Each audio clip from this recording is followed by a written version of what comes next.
All right, let's talk about a book that's pretty legendary. Dale Carnegie's How to Win Friends and Influence People.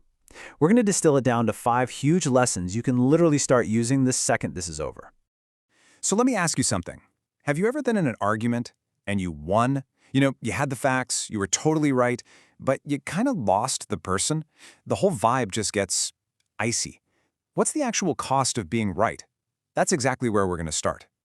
Because, you see, the key here isn't about finding the perfect words. It's about changing your entire mindset. It all begins with a fundamental shift in how you even approach people in the first place, way before you even open your mouth. And here's the first huge takeaway from Carnegie, and it's a total game changer. He figured out that like 9 times out of 10, arguing is pointless. It doesn't change anyone's mind. It actually does the opposite. It just makes them double down on their own opinion. So the best move, just avoid the argument altogether. I mean, think about what it means to win an argument. You get this tiny, temporary buzz of victory, right?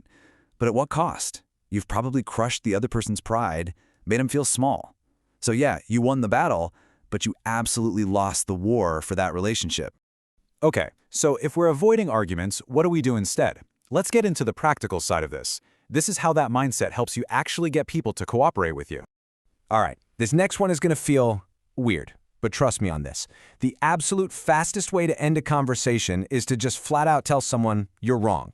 It's like throwing up a giant brick wall between you two. All you're going to get is resistance, and the conversation is basically over.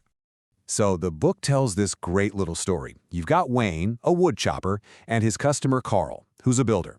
Carl gets this delivery of oak wood, and he's convinced it's total junk. But Wayne, the expert, knows that Carl just doesn't know how to inspect oak properly. Now, what's the first thing Wayne probably wanted to say? Something like, "Carl, you have no idea what you're talking about," right? That's what most of us would do. But Wayne was sharp. He knew there was a much better play here. And his method is just brilliant. Instead of arguing, he gets curious. He starts asking questions. Hey, why do you think it's bad wood? He frames it like they're a team saying, hey, I just want to make sure I get your future orders right. And what happens? Carl lets his guard down, starts talking, and eventually realizes on his own that, hey, maybe he's the one who doesn't know much about oak. And that little story perfectly sets up our third principle. It's so simple. Asking questions is way, way more powerful than just barking orders. It totally flips the script on the entire interaction. I mean, just look at the difference here. Hey, do the dishes with me now. That's a demand. It feels like a chore, an order. But, hey, could you please give me a hand with the dishes? That's an invitation. It gives the other person a choice, and it shows respect. And this is all about a huge psychological trigger, autonomy.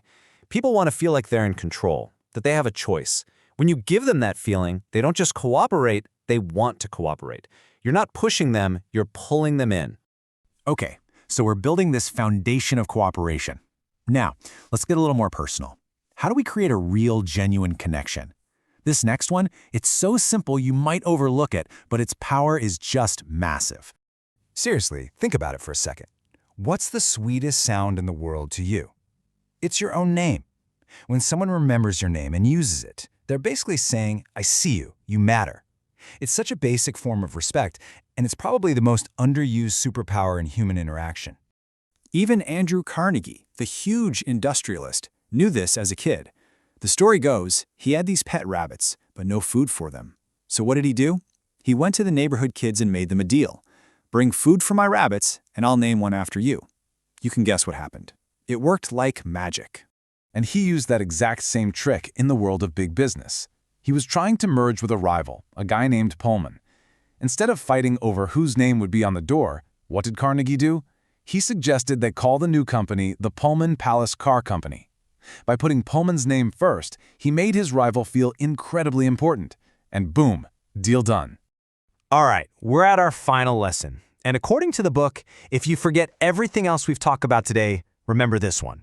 This is it, the big one, the single most important way to connect with another human being. It's so natural for us to talk about ourselves, right? Our interests, our day. But the real secret, the key to unlocking connection, is to just stop talking about yourself. Find out what the other person is interested in and talk about that. If you can do that, you'll form a bond that's instant and incredibly strong.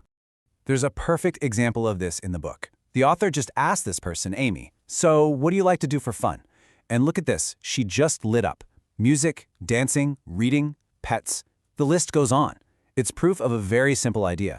People are dying to talk about the things they're passionate about. And this is the real kicker. This is what Amy said afterward. She felt seen, she felt heard. All he did was ask a simple question and then actually listen. And that's the whole secret right there. You don't have to be interesting. You just have to be interested. Okay, so let's do a quick recap. Let's put all 5 of these powerful principles together.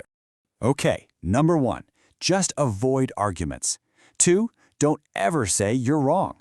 3, ask questions, don't give orders. 4, use their name. It's like music to their ears.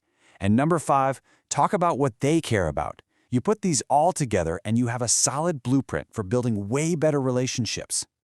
So that really leaves just one final question for you. You've got the toolkit now, you've got the 5 principles. The only thing left to ask is, which conversation are you going to change with this, starting like right now?